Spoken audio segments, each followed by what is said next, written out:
ರಾಜಕಾರಣ ಮುಂದಿನ ರಾಜಕಾರಣದ ಒಂದು ದಿಕ್ಕನ್ನ ಕೊಡುವಂತ ಒಂದು ಕೆಲಸ ಅಷ್ಟೇ. ಪಕ್ಷದಲ್ಲಿ ಏನು ತೀರ್ಮಾನ ತಗೋತಾರೆ ತಗೊಂಡ್ಕೊಳ್ಳಿ. ಆದರೆ ಈ ಥರಲ್ಲಿ ಈಗ ಗ್ರಾಮ ಪಂಚಾಯತಿಗೆ ರಿಸರ್ವೇಷನ್ ಮೊದಲಿಂದ ಯಾಕೆ ಬರಲಿಲ್ಲ, ಹಾಗಾದ್ರೆ ಜಿಲ್ಲಾ ಪಂಚಾಯತಿ ರಿಸರ್ವೇಷನ್ ಮೊದಲಿಂದ ಯಾಕೆ ಬರಲಿಲ್ಲ? ಒಂದು ಇನ್ಸೆಪ್ಷನ್ ಮಾಡ್ಬೋದಿತ್ತಲ್ಲ ಅವಕ್ಕೆ. ಅದು ದಿನಗಳು ಕಳೆದಂಗೆ ಜನರು ಭಾವನೆಗಳು ಮತ್ತು ಜನರ ಯೋಚನೆಗಳು ಯಾವ ರೀತಿ ಬರ್ತದೆ ಹಾಗೆ ರಾಜ್ಯ ಸರ್ಕಾರ ನಮ್ಮ ಸರ್ಕಾರದ ಇತಿಮಿತಿನಲ್ಲಿ ಏನು ಕೊಡ್ಬೋದೋ ಅದು ರಿಸರ್ವೇಷನ್ ಕೊಟ್ಟಿದ್ದಾರೆ. ಈ ರಾಜ್ಯಸಭೆ ಅಲ್ಲ, ವಿಧಾನಸಭೆ ಮತ್ತು ಲೋಕಸಭೆಗೆ ಅದು ರಾಜ್ಯ ಸರ್ಕಾರ ಪರಿಮಿತಿ ಬರೋದಿಲ್ಲ, ಅದು ಕೇಂದ್ರ ಸರ್ಕಾರದಲ್ಲಿ ತೀರ್ಮಾನ ಆಗ್ತಕ್ಕಂಥ ಅಗತ್ಯ ಇರೋದಿಲ್ಲ. ಒಂದು ಅವ್ರ ಮೇಲೆ ಪ್ರಭಾವ ಮತ್ತು ಅವ್ರ ಮೇಲೆ ಒಂದು ರೀತಿಯಲ್ಲಿ ಒಂದು ಒತ್ತಡ ಹೇರ್ತಕ್ಕಂಥ ಕೆಲಸ ಎಲ್ಲ ಪೊಲಿಟಿಕಲ್ ಪಾರ್ಟಿಯವರು ಮಾಡಬೇಕು ಅಂತಕ್ಕಂಥದ್ದು ನನ್ನ ಆಶೆ. ನೀವು ಹೇಳ್ತಾ ಇದ್ದೀರಾ 224 ಜನಕ್ಕೂ ಯಾಕೆ ಬರಲಿಲ್ಲ ಈಗ? 224 ಜನಕ್ಕೆ ಯಾಕೆ ಬರಲಿಲ್ಲ ಅಂದ್ರೆ ಅವ್ರವ್ರು ಯೋಚನೆ ಮಾಡೋದ್ರ ಮೇಲೆ ಹೋಗ್ತಾರೆ. ಈ ರಾಜಕಾರಣದಲ್ಲಿ ನೋಡ್ರಿ, ರಾಜಕೀಯ ಅಧಿಕಾರ ಇದೆಯಲ್ಲ ಅದು ಯಾರು ಅನುಭವಿಸಿರ್ತಾರಲ್ಲ ಅವ್ರು ಬಿಟ್ಕೊಳಕ್ ತಯಾರಿರೋದಿಲ್ಲ. ಅವ್ನು ಯಾರೇ ಇರಲಿ, ನೀವು ಗ್ರಾಮ ಪಂಚಾಯತಿದು ಆಗಲಿ, ಅಸೆಂಬ್ಲಿ ಇರಲಿ, ಇನ್ನೊಂದಿರಲಿ, ಯಾವುದೇ ಹಂತದ ಅಧಿಕಾರ ಆದ್ರೂ ಕೂಡ ಇರೋರು ಯಾರು ಬಿಟ್ಕೊಳಕ್ ತಯಾರಿರೋದಿಲ್ಲ. ಇಲ್ಲದೆ ಇದ್ದವನು ಏನ್ ಮಾಡ್ತಾರೆ, ನೋಡ್ಕೊಂಡು ಅಸಹಾಯಕತನಾಗಿ ಇರ್ತಾನೆ. ಕೆಲವು ಸರಿ ಅವರು ಅಸರ್ಟಿವ್ ಆಗಿ ಆ ಅಧಿಕಾರವನ್ನ ಇರೋನ ಹತ್ರ ಅವರು ತಗೊಳ್ಳೋದಕ್ಕೆ ಪ್ರಯತ್ನ ಮಾಡ್ತಾರೆ. ಅವನು ಇರೋನು ಉಳಿಸ್ಕೊಳಕ್ ಪ್ರಯತ್ನ ಮಾಡ್ತಾನೆ, ಇಲ್ಲದೆ ಇರೋನು ಗಳಿಸಕ್ ಪ್ರಯತ್ನ ಮಾಡ್ತಾನೆ. ಅದನ್ನ ಸಂಘರ್ಷ ಗೊತ್ತಾಯ್ತಾ? ಅದರಿಂದ ಈ ತರ ಸಂಘರ್ಷಗಳು ಆದಾಗ್ಲೇನೆ ಜನರಿಗೆ ಉಳಿತಾಗುವಂತ ತೀರ್ಮಾನಗಳು ಬರೋದು. ರಾಜಕೀಯ ವಿಕೇಂದ್ರೀಕರಣ ಆಗ್ಬೇಕು ಅಂತ ಸರ್. ರಾಜಕೀಯ ಅಧಿಕಾರ ಹಂಚಿಕೆ ಆಗ್ಬೇಕು. ರಾಜಕೀಯ ಅಧಿಕಾರ ಹಂಚಿಕೆ ಆಗ್ಬೇಕು ಎಲ್ಲ ಸಮುದಾಯಕ್ಕೂ ಕೂಡ. ಅವರ ಅರ್ಹತೆ ಅನುಗುಣವಾಗಿ, ಅವರ ಸಂಖ್ಯೆಗೆ ಅನುಗುಣವಾಗಿ ಈ ರಾಜಕೀಯ ಅಧಿಕಾರ ಹಂಚಿಕೆ ಆಗಬೇಕು. ಯಾವ ರೀತಿ ಗ್ರಾಮ ಪಂಚಾಯತಿ, ತಾಲೂಕ್ ಪಂಚಾಯತಿ, ಜಿಲ್ಲಾ ಪಂಚಾಯತಿನಲ್ಲಿ ಯಾವ ಆಧಾರದ ಮೇಲೆ ಹಂಚಿಕೆ ಮಾಡಿದ್ದಾರೆ ಅದೇ ಆಧಾರದ ಮೇಲೆ ಅಸೆಂಬ್ಲಿಗೂ ಕೂಡ ಲೋಕಸಭೆಗೂ ಮಾಡ್ರಪ್ಪ ಅಂತ. ಇವತ್ತು ರಾಜ್ಯದಲ್ಲಿ ಒಂದು ಹೊಸ ಸಂಚಲನ ಆಗುತ್ತೆ ನೋಡಿ. ಅಧಿಕಾರ ಒಬ್ಬರಿಗೆ ಇರಬಾರ್ದು, ಎಲ್ಲಾರ್ಗು ವಿಕೇಂದ್ರೀಕರಣ. ಹೌದಲ್ವಾ? ಮತ್ತೆ ಯಾಕೆ ಮಾಡಿದ್ರೆ ಜಿಲ್ಲಾ ಪಂಚಾಯತಿ, ತಾಲೂಕ್ ಪಂಚಾಯತಿ, ಗ್ರಾಮ ಪಂಚಾಯತಿ ಯಾಕಪ್ಪ ಮಾಡಿದ್ರೆ ರಿಸರ್ವೇಶನ್? ಅಸೆಂಬ್ಲಿಗೆ ಲೋಕಸಭೆಗೆ ಇದ್ದಂಗೆ ಮೊದಲು ಇತ್ತು, ಹಂಗೆ ನಡ್ಕೊಂಡು ಹೋಗೋದು. ನೀವು ಯಾಕೆ ಮಾಡಕ್ ಹೋಗಿದ್ರಿ? ನೀವು ರಾಜಕೀಯ ಅಧಿಕಾರ ಹಂಚಿಕೆ ಆಗ್ಬೇಕು. ವಿಕೇಂದ್ರೀಕರಣ ಬೇರೆ, ರಾಜಕೀಯ ಅಧಿಕಾರ ಜನಸಂಖ್ಯೆಗೆ ಅನುಗುಣವಾಗಿ ಅದು ಹಂಚಿಕೆ ಆಗ್ಬೇಕು ಅಂತಕ್ಕಂಥ ಯೋಚನೆಯಿಂದ ಅದು ಹಂಚಿಕೆ ಆಗಿರೋದು. ಅದನ್ನ ಹಂಚಿಕೆ ಮಾಡೋ ಇಲ್ಲಿ ಯಾಕೆ ಮಾಡಬಾರ್ದು? ಹೊರತುಪಡಿಸಿ ಉಳಿದಂತ ಸಣ್ಣ ಪುಟ್ಟ ಸಮಾಜ ಎಲ್ಲ ಸಮುದಾಯಗಳಿಗೂ ಕೂಡ ಈಗ ಗ್ರಾಮ ಪಂಚಾಯತಿ, ಜಿಲ್ಲಾ ಪಂಚಾಯತ್, ತಾಲೂಕ್ ಪಂಚಾಯತಿ ಹೆಂಗಾರ ಸಿಗ್ತದೆ. ನೀವು ಅದೇ ತರ ನಿಮ್ಮ ವಿಧಾನಸಭೆಗೆ ಮತ್ತೆ ಲೋಕಸಭೆಗೆ ಮಾಡಿ. ಆಗ ಎಲ್ಲ ಸಮುದಾಯದವರೆಗೂ ರಾಜಕೀಯ ಅಧಿಕಾರ ಹಂಚಿಕೆ ಆಗ್ತದೆ ಅಂತಕ್ಕಂಥದ್ದು ನನ್ನ ಭಾವನೆ. ಅದು ಒಳ್ಳೆ ಒಂದು ಹೆಜ್ಜೆ. ನಾವು ರಾಜಕೀಯ ಅಧಿಕಾರ ಹಂಚಿಕೆ ಮಾಡ್ತಕ್ಕಂಥ ದೃಷ್ಟಿನಲ್ಲಿ ಇಟ್ಟಾಗ ಆಗ್ತದೆ. ಇದು ಬಹಳ ಜನಕ್ಕೆ ವಸ್ತು ಏನೋ ಹೇಳ್ತಾರೆ ಅನ್ಬೋದು. ಈ ಚಿಂತನೆ ದೇವರಾಜರಸರಿಗೂ ಬಂದಿಲ್ಲ, ಸಿದ್ದರಾಮಯ್ಯವ್ರಿಗೂ ಬಂದಿಲ್ಲ.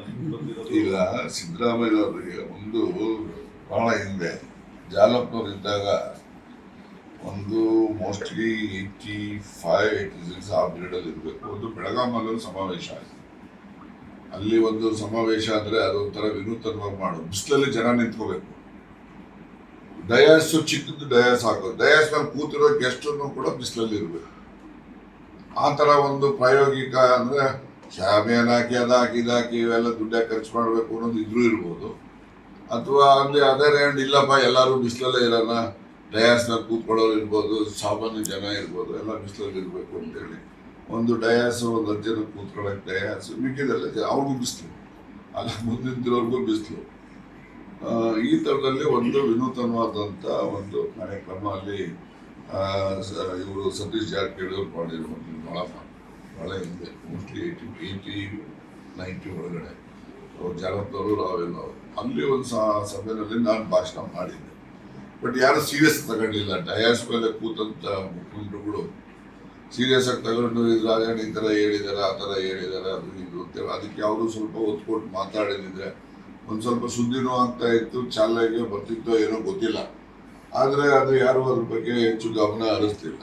ಆದರೆ ಇವತ್ತು ಆ ರೀತಿಯ ಒಂದು ರಾಜಕೀಯ ಅಧಿಕಾರ ಹಂಚಿಕೆಯ ಅವಶ್ಯಕತೆ ಜಾಸ್ತಿ ಇದೆ. ಅದಕ್ಕೋಸ್ಕರ ಒಂದು ಚಾಲನೆ ಕೊಡೋಣ ಅಂತಕ್ಕಂಥ ಚಿಂತನೆ ನಾವು ಈಗ ನೀವು ಸಚಿವರಾಗಿದ್ದಾಗ, ಸಹಕಾರ ಸಚಿವರಾದಾಗ, ಈ ಸಹಕಾರ ಇಲಾಖೆನಾಗೆ ಇದು ನಾಮಿನಿ ವಿಚಾರದಾಗೆ ಮೀಸಲಾತಿ ತಂದ್ರೆ ಅವಾಗ ಬೇರೆ ಸಮುದಾಯದವರು ತೀವ್ರ ವಿರೋಧ ಮಾಡೋದು, ಆದ್ರೂ ಅದು ಬಿಲ್ಲು ಪಾಸ್ ಆಯ್ತು.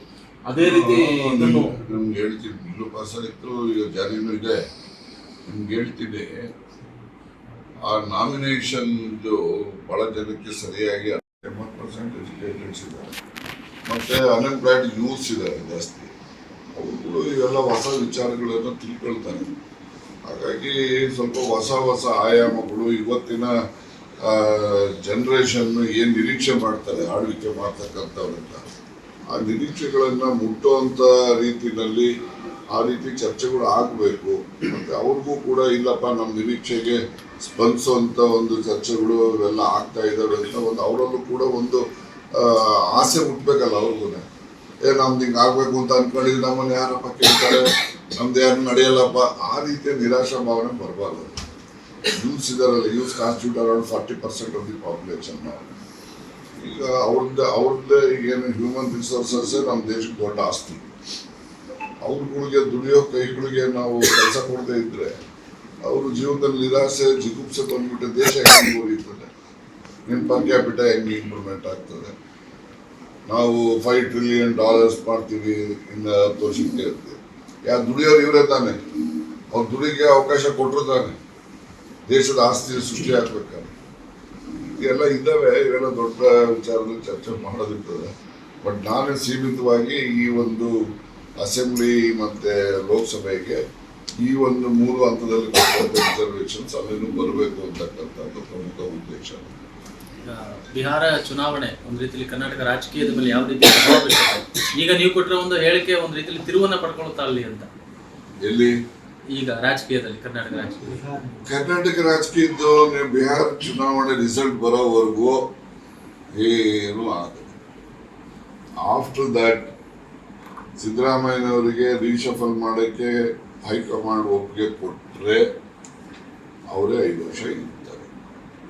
ರೀಶಫಲ್ ಮಾಡೋಕ್ಕೆ ಒಪ್ಪಿಗೆ ಕೊಡದೇ ಇದ್ರೆ ಮುಂದೆ ಏನಾಗ್ತದೆ ಅಂತ ಯಾರು ಹೇಳಲಿಕ್ಕಾಗೋದು.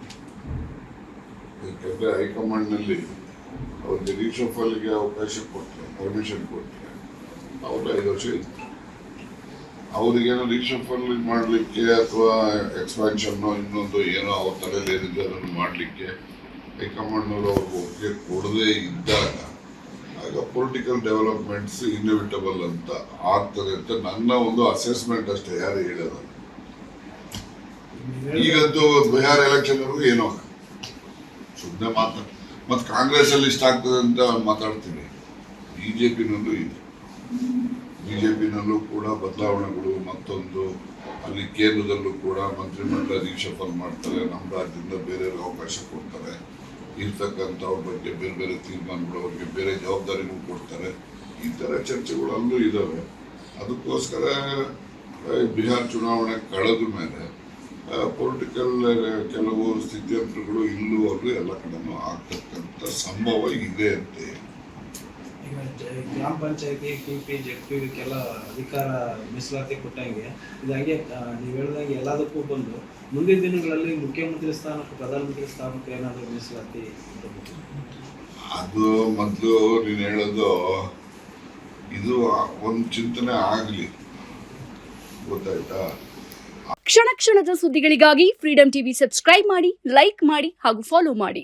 ಹೊಸ ಸುದ್ದಿಗಳ ನೋಟಿಫಿಕೇಶನ್ಗಾಗಿ ಬೆಲ್ ಐಕಾನ್ ಮೇಲೆ ಕ್ಲಿಕ್ ಮಾಡಿ.